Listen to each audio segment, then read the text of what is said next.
श्रीमद्भागवत प्रथम स्कंध पंचदश अध्याय। श्रीसुत उवाच।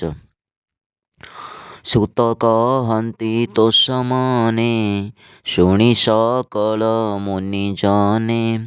एमंत राजार वचन शुणि अर्जुन खेदमन।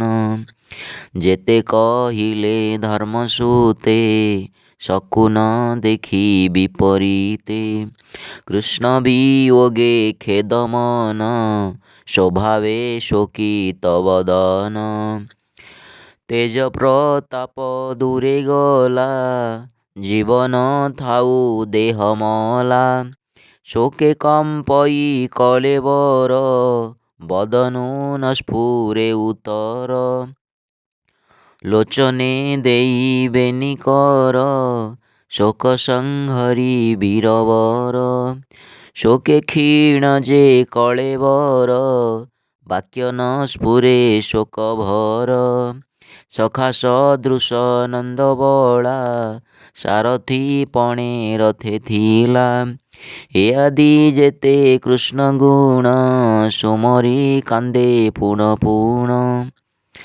राजांकु चाही मन खेदे कहई शोक गद गदे।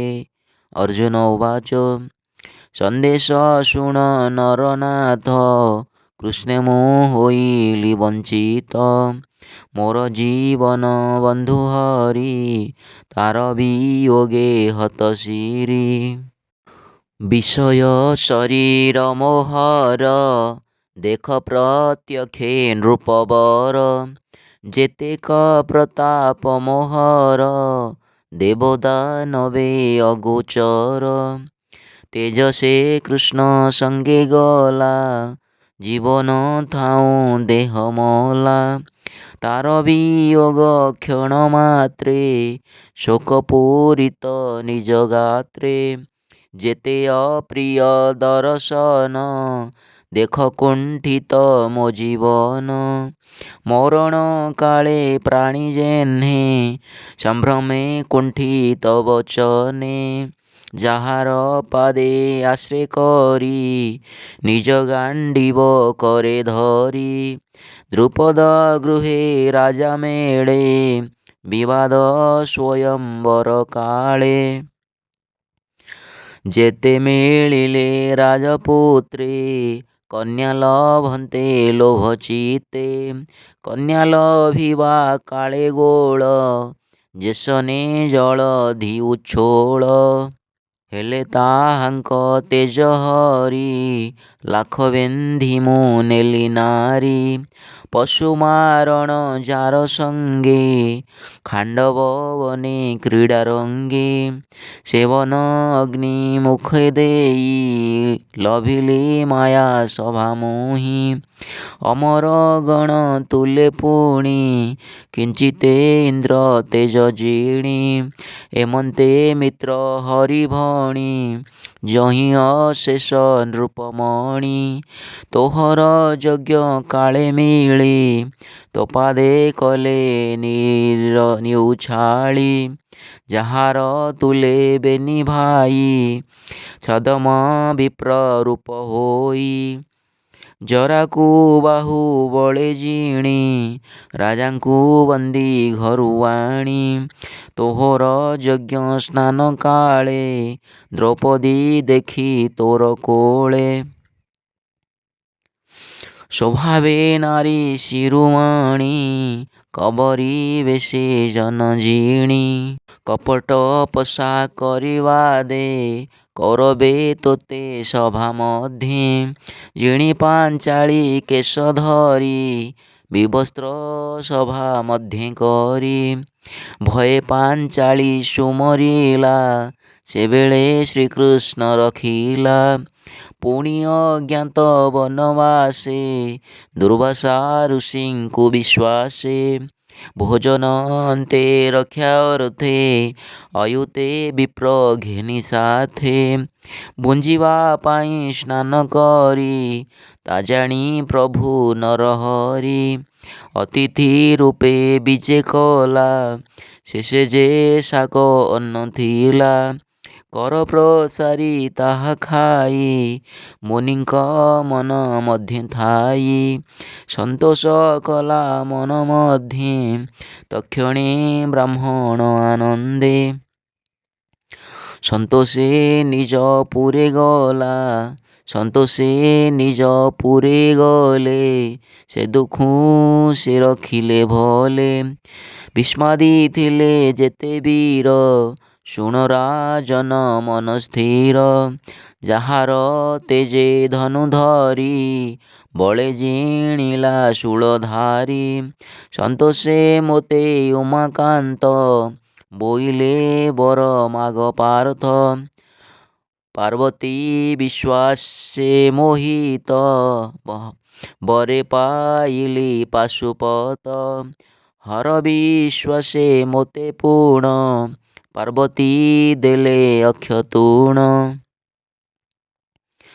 ସେବେନି ଶସ୍ତ୍ର ପାଇବନେ ମିଳିଲି ଇନ୍ଦ୍ରର ଭୁବନେ ନର ଶରୀରେ ସୁର ବେଶେ ମିଳିଲେ ଯେ ହରି ବିଶ୍ୱାସେ ବିଷ୍ଣୁର ତେଜ ଦେଖି ମୋତେ ସର୍ବଦେବତା ପୁରୋହିତେ ବିଚାରି ସର୍ବେ ଅନୁମାନେ ବସାଇ ଇନ୍ଦ୍ରର ଆସନେ ମୋତେ ପୂଜିଲେ ପୁରସ୍କାରେ ମୁଁ ପୁଣି ରହି ସ୍ୱର୍ଗପୁରେ ସର୍ବଦେବତାଙ୍କ ବିଶ୍ୱାସ ଅସୁର ବଳ କରି ନାଶ ଇନ୍ଦ୍ର ସହିତେ ଶୁଦ୍ଧ ଭାବେ ମୋତେ ଯେ ପୂଜିଲେ ଗୌରବେ ଯାହାର ଏତେ ପୁରସ୍କାର ସେ ହରି ମୋତେ କଲା ଦୂର ଯେତେ ଗୋବିନ୍ଦ ବନ୍ଧୁଗଣେ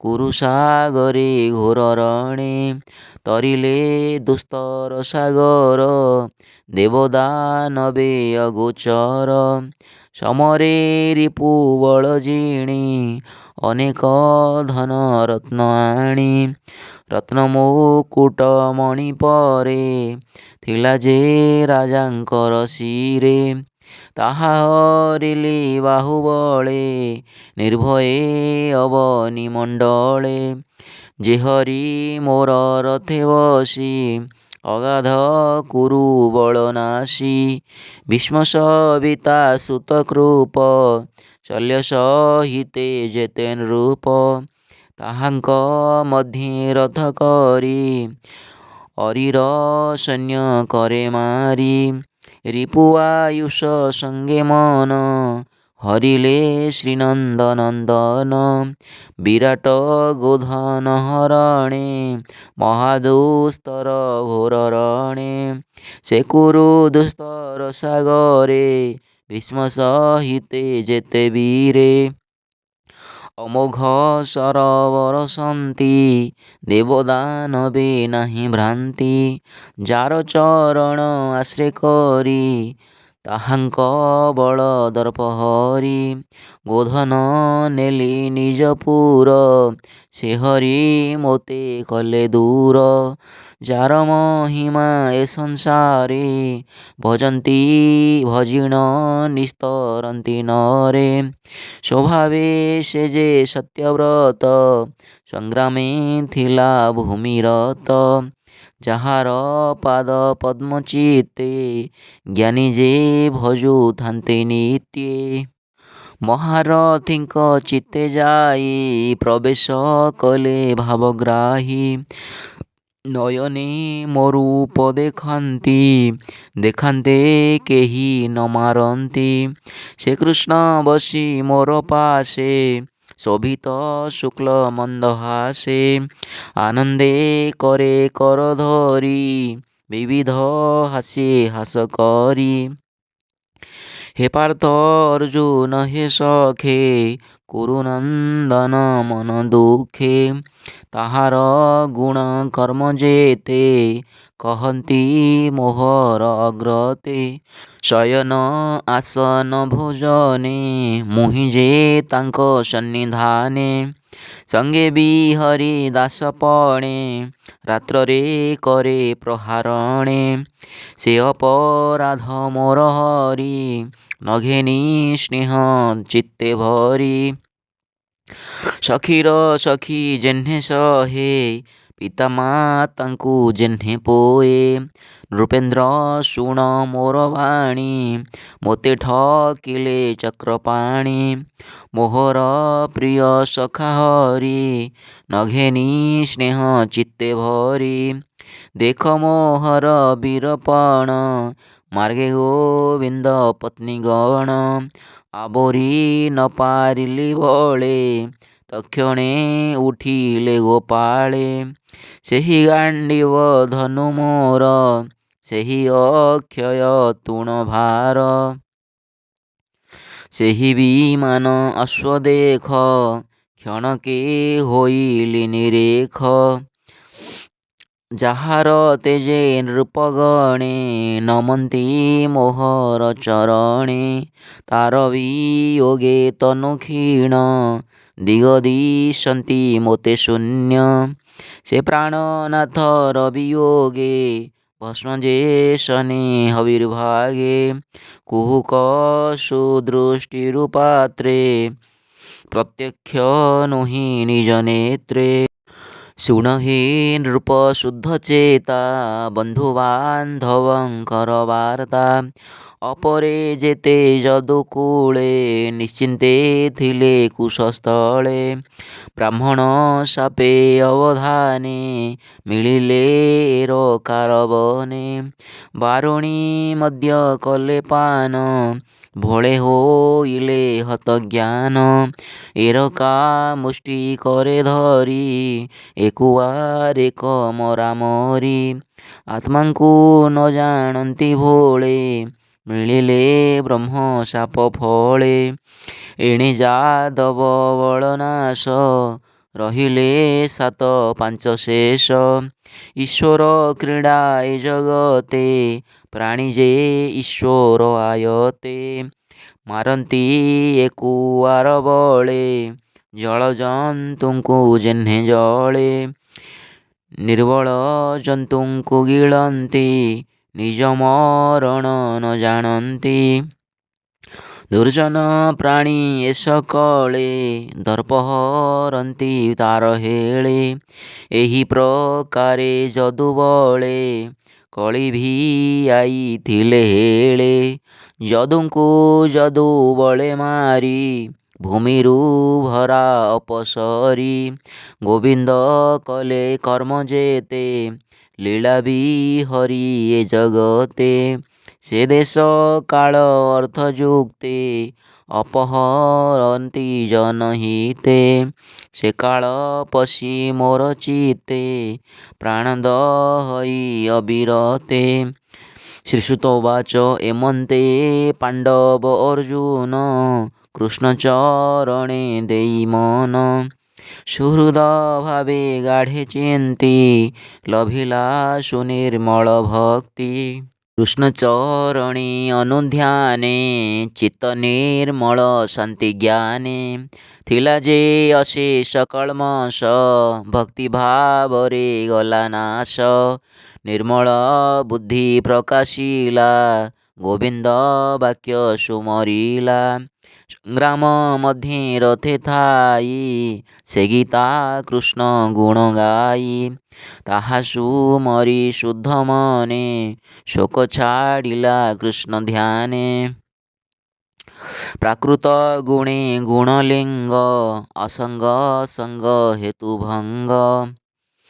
ଆତ୍ମାର ମଣ ଅଂଶେ ହରି ସେ କୃଷ୍ଣ ଗଲେ ନିଜ ପୁରୀ।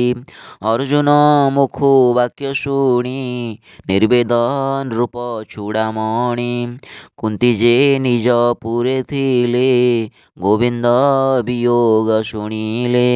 ତକ୍ଷଣେ ପାଇ ଦିବ୍ୟ ଜ୍ଞାନ ଗୋବିନ୍ଦ ପାଦେ ହେଲେ ଲଗ୍ନ ହେଲେ ଲୀନ। ଆତ୍ମନିବୃତ ଜ୍ଞାନ ଯୋଗେ ନିଶ୍ଚୟ କରି ସ୍ୱର୍ଗ ମାର୍ଗେ।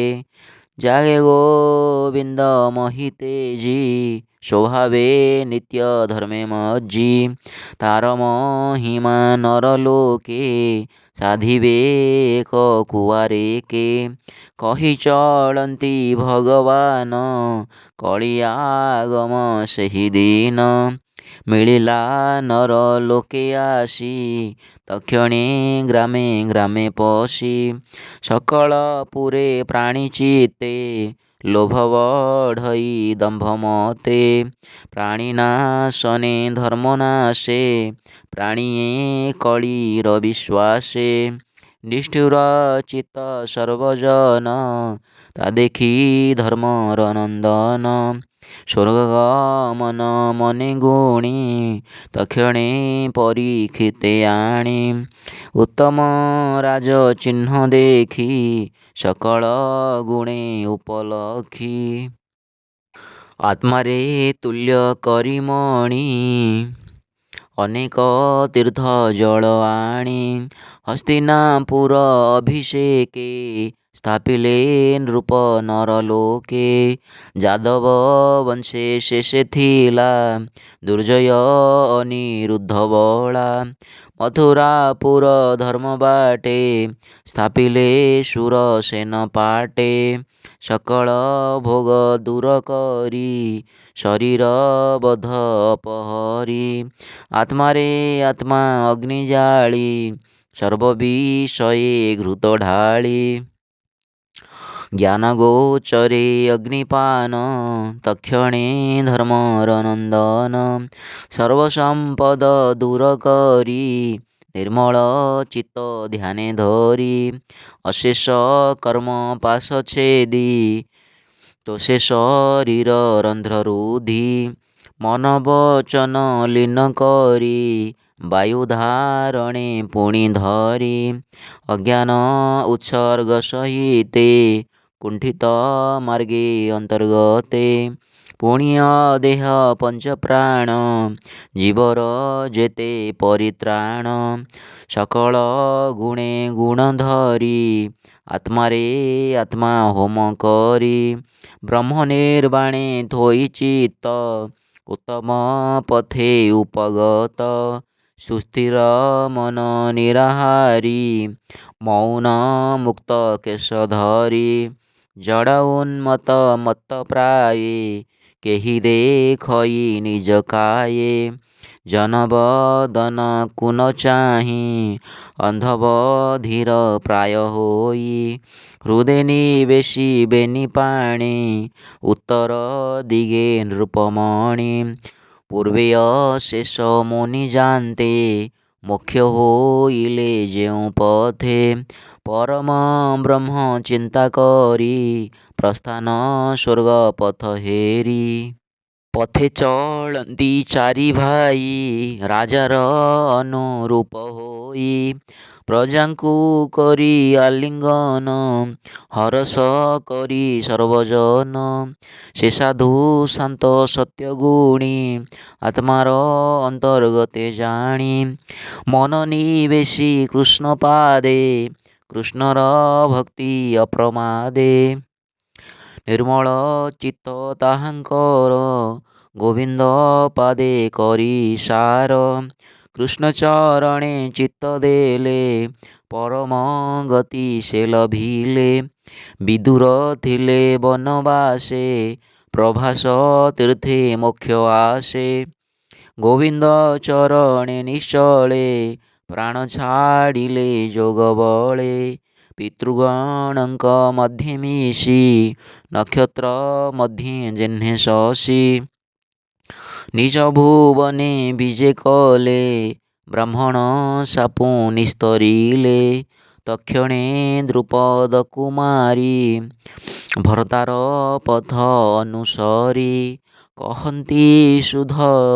କହନ୍ତି ସୁତ ଶୁଦ୍ଧ ଚିତ୍ତେ ସର୍ବଭୂନିଙ୍କ ମଧ୍ୟଗତେ। ଶ୍ରୀସୁତ ଉବାଚ ଏବେ ହୋ ଶୁଣ ବିପ୍ରଜନେ କୃଷ୍ଣ ମହିମା ଶୁଦ୍ଧ ମନେ। ଗୋବିନ୍ଦ ଚରଣ କମଳେ ପଣ୍ଡୁ କୁମର ଭାବ ଭୋଳେ। ସଂସାର ମାୟା ଦୂର କଲେ जगत जननिस्तारिले परम मंगल ए बाणी जे प्राणी शुद्ध चित्ते शुणी से भक्ति कले अप्रमादे अन्ते पसई कृष्ण पादे कृष्ण महिमा सुधारस कहई जगन्नाथ दास। इति श्रीमद्भागवते महापुराणे पारमहंस्यां संहितायां वैयासिक्यां प्रथमस्कन्धे पाण्डव हिमाचलगमने नाम पञ्चदशोऽध्यायः।